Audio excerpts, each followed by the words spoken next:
Welcome to BulletPoint. I'm EP from JM. We're here with Jason. We're live here at Battleborn Shooters Club. It's our soft opening on this match. Beautiful Saturday, great turnout. Super excited to be here. We're here with Jason. What do you think, Jason? Oh, it's great, dude.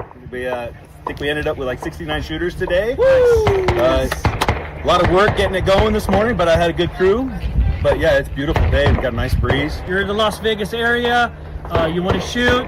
Battleborn Shooters Club. We're here. We're live. Can't wait to shoot with you guys. We'll show you some footage of how it was on the stages. So looking forward to a lot of matches.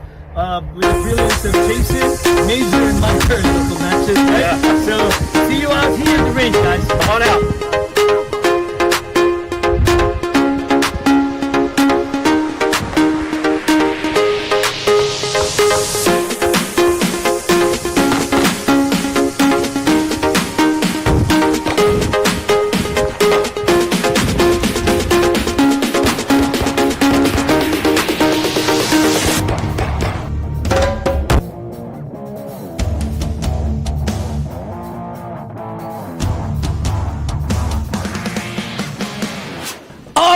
JM, Yes. how was your All weekend? right. It was awesome. How was your weekend? Oh well, it was awesome.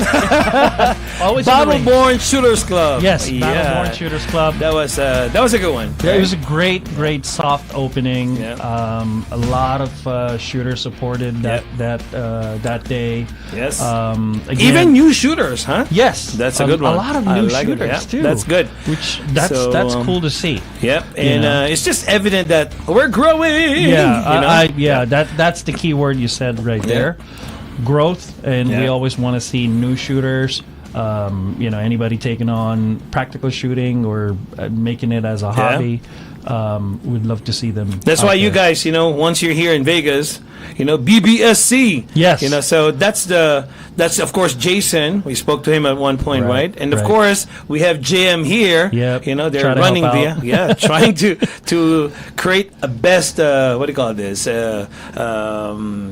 Playground for Right, everybody. right. And I'm looking for the right word there. Playground. Again, I wanted to remind everybody that this is the only club in Las Vegas that runs every single week, Exactly. Yeah. both days, Both days. Saturday and Yeah. Sunday. And- so you guys out there that are traveling or wanted to visit Vegas, maybe you want to bring your rig or something, or if not, one of our gracious shooters will let you borrow. Exactly. Shoot Saturday or Sunday or both. Yeah. Shoot in the morning, casino in the night. That's it. Oh my god, that's funny. I don't know, it just came out. So Jim, Yes. why the red dot range? The red dot. The red dot. see? It's So- the red dot world. Yeah, it's a red dot world now, right? Yeah. So you and me, we were like, oh no, it's not gonna happen. I'm what do you call this? I'm limited. So I think it's inevitable. Yeah. Oh, yeah. And we leaned on the red dot once Yeah. we started kind of.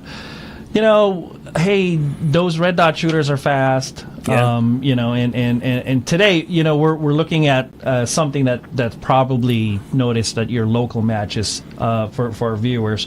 Yeah. Dots, and more dots. yeah, It's everywhere. Or cell phone versus rotary phones. I'm just kidding. I'm one of them anyway. So red dot optics guys have officially taken over USPSA. I believe that. Yeah. We've seen that every day. Oh, like yeah. you and me, we shoot. Weekly.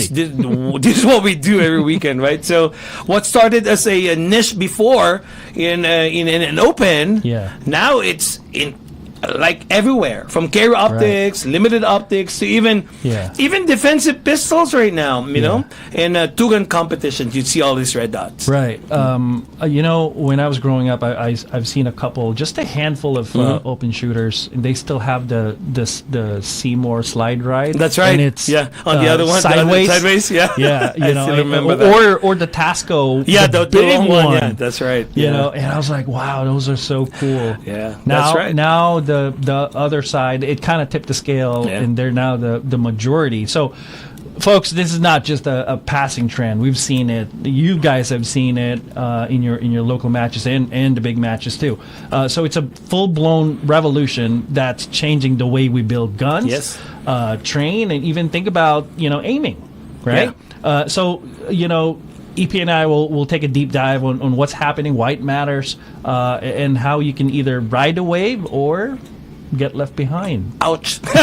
Well, look, Jim, the data doesn't lie. Yes, numbers don't lie. So I'm just going to tell you guys, you or me, all of us, we can't argue with the numbers. Because according to USPSA, registration statistics from early 2025, Carrier Optics accounts for about 38 to 40% of the total match entries nationwide. That's majority. That's a lot, right? So that's why they have their own nationals. Yeah, correct. That actually shows. That's so evident now, right? Yeah. So yeah. So Carrier Optics, 40 out of 100. Wow. That's a big percentage. Exactly. Even limited optics, right? Yes. Limited optics just came into the scene recently, right? right? Yeah. It was a provisional. Now it became permanent division. So it's now also on double digits. If you look at your match data, it's all double digits year over year. Yeah. On the books, right? Yes. Meanwhile, production and limited. I know limited is your favorite division. I met that, right? We see a steady decline through the years, right? Before it was all top notch numbers in there. Particularly at local matches, while participation volume matters for club survival. And I agree with that. We were just talking about numbers a while ago. Yeah. And we were happy that there were new shooters over the weekend. Right. And then when you look at them, they're all dots. Because, ordinarily, or when you start USPSA, you would start with limited, a production gun, or production gun, right? Yeah. But this one, the new shooters, wow, you see all these red dots right away. So what does it mean? So shooters are voting with their gear bags. Match directors are taking notice that allocating more slots to optic-friendly divisions. Yeah. I've seen that even in the big matches, really. Right. So sponsors now even are pivoting to more dots. The what do you call this? The ready slides. So dot-friendly holsters, optic-specific training tools, and it's just in the market, all over the market right now. Yeah. No, so this is no longer an open only story, right? And the red dot has gone mainstream. So correct. this is the star of the show. Why do you think our shooters are switching now? That's a good question. Why are shooters switching, right? Or why that's the first choice sometimes. Yeah, that's right? correct. Yeah. Sometimes that's the It's first the first choice now. Yeah. It's the first choice now. So I think there's a couple things, right? I think the first one is just the faster target acquisition. And the dot lets you shoot with both eyes open, right? And it means you're tracking less, scanning more, and reacting faster. I agree with you in that. This red dot really is very adaptable to USPSA world. So again, visual simplicity is there. A single floating dot is easier to process than aligning front sights, rear sights, and targets equal height, equal light. So I remember that. When I was even teaching some friends on how to shoot. Okay, equal height. Okay, equal light. But that's what it is. The red dots really is visual simplicity. Right. I agree. And then also I think it's just better for the eyes. Oh yeah, that's right. With biphobia, I don't know if I said that right, is real. So older shooters, I wouldn't say older shooters. I'll just say more experienced shooter love the clarity of the. I think that's the way to say it. Provides, but again, it's just having a clear eyesight, and when it comes to that dot, whether it's the red dot or the green color, you see it. I think that naturally, inherently, you see that dot illuminate between your targets. Exactly. And I think one more thing is just the immediate feedback. You see your recoil path. Yes, that's true. When you're how it works, right? It goes right. Upside, up, down, or left and right. Left and right. That's our measuring stick, right? Yes, whenever we load some new ammo, or if we change our load, change our load. People always say, look at the dot, how the dot behaves, whether it's up and right, up, so down, if it goes left right. and right, there's something wrong. Somebody would ask me and say, how should I track the dot? I'm like, well, it's up, down, left, right, left, right. Well, guys, if your dot goes left and right, there's something with the grip. Okay. So it's kind of a diagnostic. Is invaluable whenever you're doing your immediate feedback on that. Yeah, and perhaps most importantly, JM, dots make shooting more fun. Oh, that's the way. I agree. Man, you changed my perspective, and even Miko. Yeah. Hey, it's time for you to go open. Really, So I didn't even know how to use it. But new shooters, I tell you, they love the confidence that they get from this faster hits, and of course, experienced shooters now love being able to push their speed limits. Yeah, you would see that. I don't run, but now I'm running because it allows me to run. Right. When I see the dot, ta-dang, So that's how it is. That's the reason why maybe there's a lot of shooters really switching nowadays. So again, I'll give you an example, guys. This is actually me, or no, not me. Let's just talk about other people. Speaking about myself, a mid-level B-class shooter switches to a dot and immediately improves stage times. That's true. And not because of better skill, but because of less visual hesitation. So, for example, our plate tracks. When I was shooting with my limited, I really take time. Bang, bang, bang. Now, when you use that open, bam, bam, bam, bam, bam, because the confidence is already there because of that red dot. No, I think when you're beginning in shooting and you have that red dot, it immediately your brain switches to that type of sight. Yes. Right. To your point, when you were shooting, when you were early on shooting in that plate rack, it's usually just a visual confirmation. Now it's just sound confirmation. That's right. So That's it's faster because the dot's going to be there. Exactly. So again, the confidence is there now. Red dot. You keep your same level of skill, but you improve when you look at it. Really. So again, you and me, we went from irons to red dots. Does it mean now, JM, the death of irons, or I don't know? It's ouch. For people who is still using it. This is just we just want to talk about it, guys. It's you could see the numbers anyway. So the data doesn't lie. No, so. It's still it's again nothing bad on the production and limited or single stack folks that still shoots it. But it's a great foundation. Yes. Right? Oh, it's always a great foundation to start off with. But as we see, as you mentioned, numbers don't lie. Are we now at this state?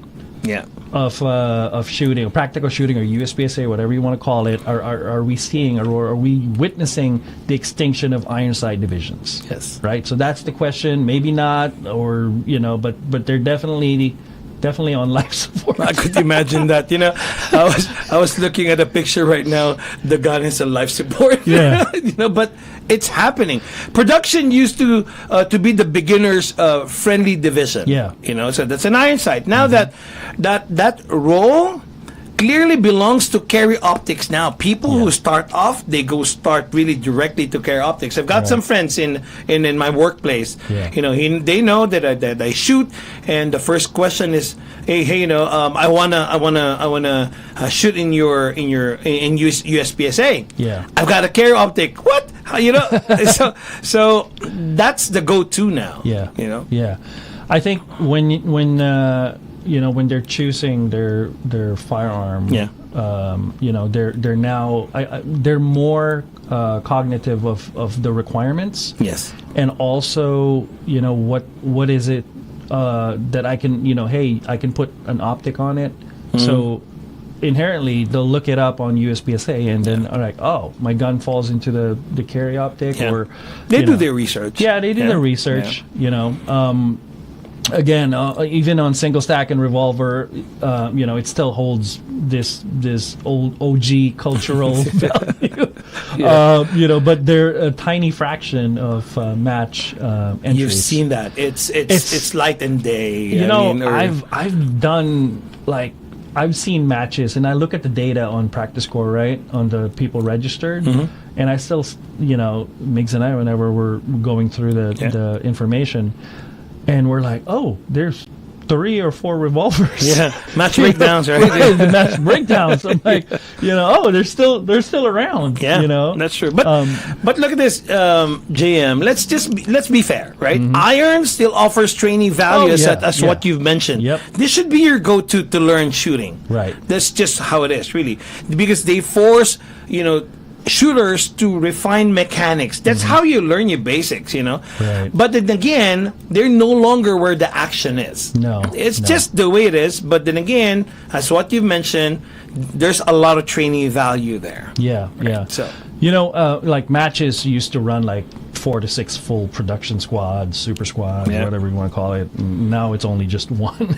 One squad. This affects awards, matches, and match scheduling, and even classifier reference. Relevance. We've also done like level 1 matches or level 2 matches, right? Where we see production and on the awarding, we're like, oh, there's only 3 people, and there's a award for 1, 2, 3 on the level 1. I'm like, oh, that's an automatic trophy. That's true. So again, it's not a personal choice anymore when it comes to red dots. It's an ecosystem shift. And in USPSA organization, they need to respond sooner rather than later. So I agree with that. USPSA, the organization that we love, we follow. We're part of it anyway. Now we follow. But eventually, organically, they will be responding sooner or later. So that's good. So the red dot tech this year. What again? It's a meta, really. So let's talk about that. Yeah. What's dominating the gear table in 2025 this year? So what do we see outside? So So my favorite ones are usually SIG Romeo 3 XL. What are you running? Well, I run SIG Romeo 3 XL as well. So you and me were doing it. But again, you remember I asked you that question the other day? Because I was talking to SIG. Yeah. And I didn't know that they discontinued the Romeo 3 footprint in March 2025. Oh. Yeah, so you got updating it? Again, I asked them, hey, are you going to be changing it to something else? 4XL? Yeah, all right, 4XL. And they said, no, we don't have anything yet on the table, but we discontinued it. I do not know the reason behind it, but that's what we're running. Yeah. So I still believe on Romeo 3XL, which is a very good... it's a good platform. Oh, I tell you, I liked it. Big window. Yeah, you can see the dot. You know. So I just don't know. I didn't get the answer when I was talking to them, but... Romeo 3XL. Hopefully they upgrade it. Or I was hoping. Enhance it. Yeah, I was somehow. hoping. That's why if there's a warranty for SIG, right? Yeah. So if you look into something, maybe say for example a crack on the glass, it's going to be a waiting time because they don't produce it anymore. I see. Okay, so. Well, aside from Romeo 3 platform, there's a Trigicon SRO. Oh, that's right. I've used the Trigicon SRO. So it's a wild, not wild, but wide field view, excellent battery life, proven in both carry optics and open. Where did you use it? In your open? I used it in the limited optics. Okay, for SRO. Yeah, for that. I've seen some of our friends using SRO, especially in California. Yeah. The Trigicon SRO, they loved it. It's a good dot. It's very crisp. So I like it. I see it right away. Yeah. Another thing too is like, it's coming in pretty strong in the competitive world. They've used this in the law enforcement or tactical side. Is the Holosun, particularly the Holosun 507 Comp. Oh, okay, I've seen that too. So the square looking, right? The square, it's an underdog. Definitely a crowd favorite. The price point is excellent. On that one, and it's unbeatable. And it offers circle, dot, rectacles too. So you have your preference there. Wow. So I've switched from the SRO to the 507 comp. Which do you prefer? On the limited optics, I prefer the 507. Really? Comp. Yeah. Yes. There you go, guys. You Yeah. know, at least now you won't buy two. Take it from JM, right? And there are some other things there too that I see. Well, very seldom that I see, but I saw Leopold DPP. Yeah. They said it's reliable and rugged, especially these are being used in a limited optic setup, Yes. Yeah. right? So I've seen one, but not a lot really. Yeah, it's not a lot out there in the wild. I I have to kind of zoom in and squint and see. Oh, that's a loophole. Yeah, that's right. That's how it was. So Aimpoint acro. Yeah, the square, the box, the box one. Yeah. Yep. Compact. Yep. Close emitter or emitter. How do you say that? Built like a tank. Yeah. It's a square one. I haven't seen one. It's a rectangle shaped, and it's usually Rectangle. Okay. Yeah. So it's usually I've seen a couple on Glocks. Right? That's what so they use there. Okay. One of the advantages of that one is it's an enclosed optic, right? So when it's raining or that's the one. Now I remember. When it's raining. Yeah. This is the same as the Holosun Ames. Yeah. That makes Now I remember. which is a big it's a bigger version of that. Yeah. But the Aimpoint Acro. Going back to that is it's an enclosed one, so whenever our dots are open, so the that little emitter once they get water in it, the dot kind of bursts and spreads. Oh, so that's what it is, right? Right. So Okay. this one is enclosed, so you can just wipe it and I've seen that. running. I remember that. Yeah. Okay, so that's what it is. So guys, see, you have a couple of choices there. Yeah, you have a few. Trigicon. Do your research. Do your research, right? Trigicon. What else? The Holosun. And then the Loophole. Yeah, Aimpoint. Aimpoint. So again, there's a lot, guys, that you would want to check out in the market.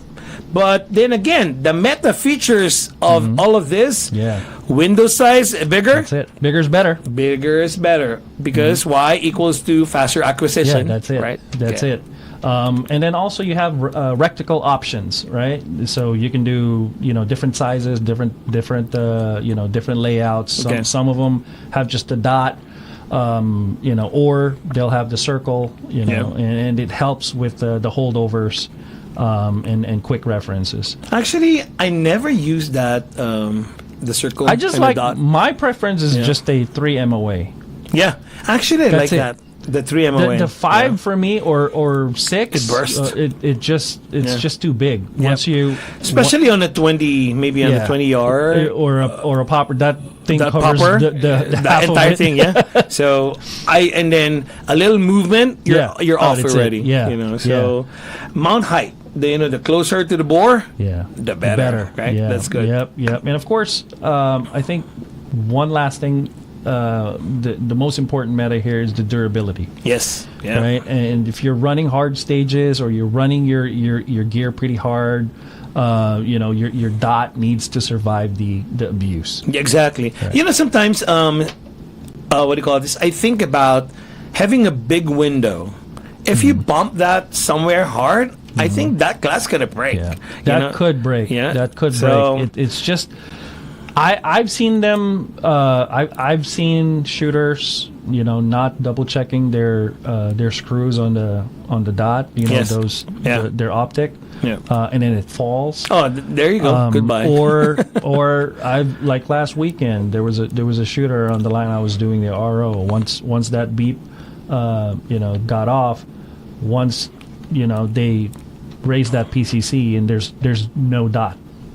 Literally no dot, and it happens, guys. Yeah, they it even can said happen. there's no dot. I'm like, so turn it on. yeah, you have to. You got 2 minutes. Number one, folks, double check your gear every single time, Yeah. even on the safety table. Make sure it's working. It's working. Yeah. So stuff like this don't happen, but they do somehow break, even though their thresholds pretty high. Yes. Because of the abuse.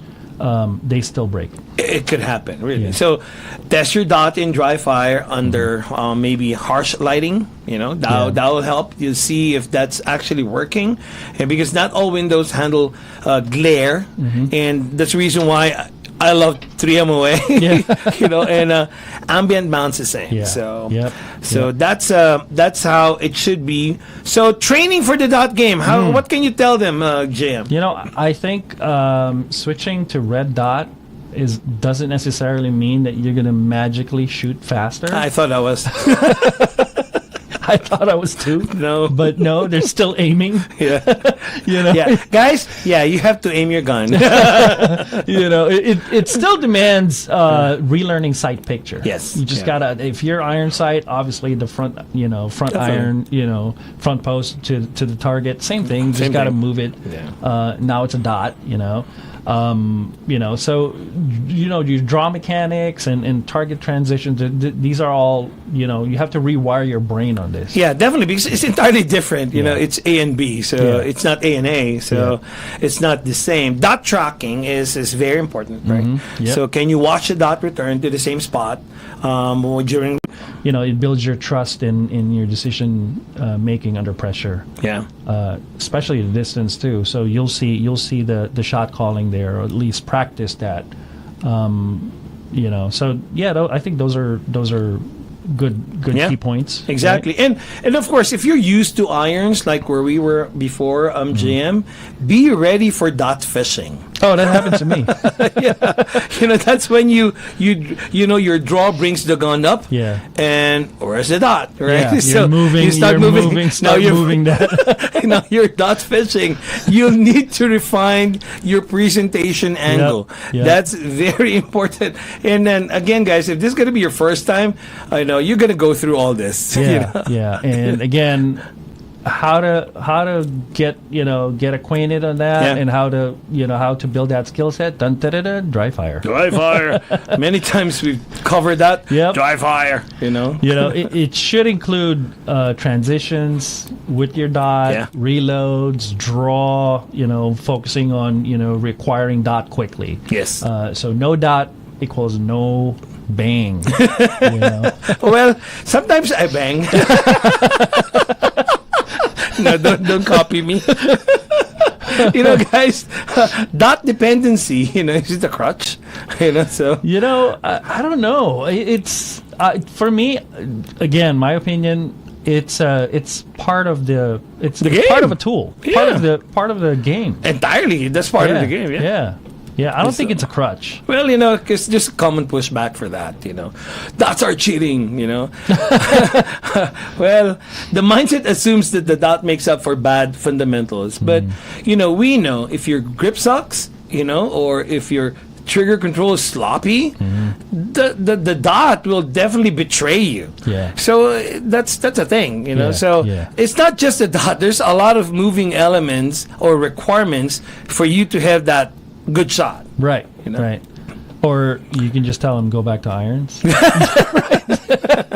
and relearn. Yeah. At least there's still 20% or 30%. Just kidding. So if anything, it reveals more truth than than irons. Yeah. For me. That's how I look at it. Right. I mean, some shooters, just not a whole lot, just a very small percentage, they do become overly dependent. Yeah.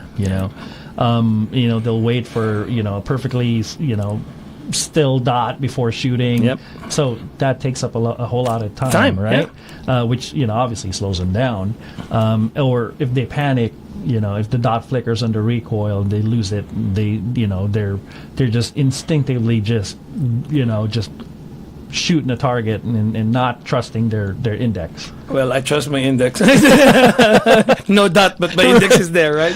Just kidding. So your mindset should be, the dot is a feedback tool, not a comfort blanket. Right. So again, you mentioned that it's a tool. Yeah. So then we utilize the tool. So bottom line, guys, a dot doesn't make you lazy. You make yourself lazy. The tool is not the problem. Maybe for me, your training habits are. Right. So side note, I've seen. Have you seen the occlusion? Yeah. so they covered the dot. That's right. Right, Yeah. but the dot is on. Yeah. Right, and I've seen them on local matches. I was wondering it in the beginning. Well, what's this for? Yeah, You know, I mean, now I understand. Wait it, a yeah. minute. I'm like, are you covering your dot Yeah. while on the run? You know, which it trains you, Yeah. it helps you get a better sight. That's right. Picture, which is you're supposed. Technically, you're supposed to be looking at your target, not your sight. Not the sight. Right. So again, I think it's one of those innovative training tools. Yep, I agree. You know, in the very beginning, I didn't understand the logic The behind concept. it. Yeah, but then again, you were saying, "Oh yeah, you that's cover right." the dot, or you want to remove the dot. That's what it is. But that's a good training tool. I agree with you Yeah. on that. So, what's the future of USPSA divisions? You think, Jam? At this point, we fully support USPSA. And 100%. USPSA sometimes, they need to figure out the identity crisis on that. So carry optics and limited optics are almost identical guns. Yeah, I Right? agree. Just very, very slight differences. One or two, it makes it Magwell different, right? So. Yeah. It's a 2011 platform Yeah. versus a carry optic platform or striker fire. Open and PCC, compete on a similar time scale. Yeah. These are race gun Yeah. or speed. They're Speed. all speed driven divisions, right? Nationals are like that, where right. they come together. Yeah, exactly. So and then production and limited are underattended. So Now, yeah. again, we've seen the numbers drop. I'm sure our viewers they've seen They've seen that, yeah. or sometimes they'll dabble and they'll shoot the limited and then go back to There are players like that. There are shooters like that. Yeah, red dot division. But for the beginners, guys, don't look into I only have limited. Then use it. Make that as a training tool, Right. and then become good at it. Yep. And eventually, you'll see. Use what you have. Yeah, use what you have, and then eventually, when you see that you're improving, now you ask yourself, is this a platform that I really like, or I would want to look into something else? Yeah. But what you have, use it. Right. So, what are the ideas floated around? A merge practical optics. That's a good idea. Yeah. So this coming nationals. Yeah. Right. If you notice, a big majority of the attendees, aside from open, PCC, limited optic is there. Yes. Right. Again, it's a dot-driven division. That's exactly why we're talking about it right now. Right? And red dot pistols with common sense rules and power factor unification could be one of the merge ideas under practical optics. Yeah. I think also redefining classifier stages to reflect dot-based target engagement. Speeds and transitions. I agree with that. I think that should be a good idea that they need to look into. Right. And I think lastly is just reimagining divisions around shooter demographics, entry level, mid tier. I know we have the classifications that's built around it, but but not just the hardware, but I think we could go beyond that. Yeah. Because there are some folks are underclassed. Yes. Or there are some folks that are overclassed. Sandbaggers. We've seen that. And Yeah. all that, Ouch. Just kidding. Just kidding, guys. Beep beep to sandbaggers out there. Just kidding. But JM, these are not just hypotheticals, and I believe in USPSA. Yeah. So for years that I've been part of USPSA, I've seen a lot of development. They do everything that they could to make this sport with high integrity and fun and all of this stuff, right? So again, I believe in USPSA. Board members are actively discussing some structural changes. I bet they meet every week, maybe just to look into how to improve the division. Right. So match directors are experimenting with dot-only events, something like that. So. I think this year's nationals will showcase it, right? It'll be a test. Yeah. It'll be a test on how it's going to be, and also us shooters have the voice to vote or write Yes. to their USPSA, to the USPSA organization, and voice out. Use that voice. That's what our Speak membership. up. That's what our membership is. You know, that's also one of our benefits. That's right. So there's a lot of ways on how to connect with USPSA anyway. You know, like social media. Right. They have feedback forms. There's surveys. There's surveys. Talk to your area director. Yeah. And again, I think the most powerful thing here is just the writing directly to you. Yeah. Don't just complain. Yeah. Contribute. Right. Because we all have great ideas. There's no bad ideas. No. You know, so I bet they're going to be looking into that, Yeah, right? So here's the truth. The red dot isn't going anywhere. Definitely, so it's not a gimmick. It's not just a phase. It's the new language of precision and speed in USPSA. Right. So whether you love it or hate it, well, you need to understand, that it is here to stay competitively. So if you have some ideas, you put it in the comments below. Right. I've seen shooters like senior divisions and distinguished seniors hit faster transitions than the 20-something-year-old. Yeah, I've seen those, and I'm we have good friends like that. Right, and they've trained the dot game right. Yes, right, and I've seen juniors come in and outrun veterans. Not just physically, but also when it comes to shooting, just because the dot gave them confidence boost early on. Wow.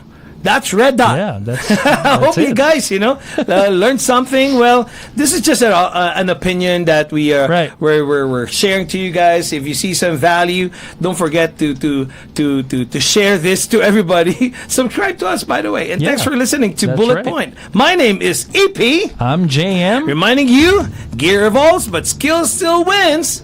Stay sharp, stay humble, and we'll see you on the range.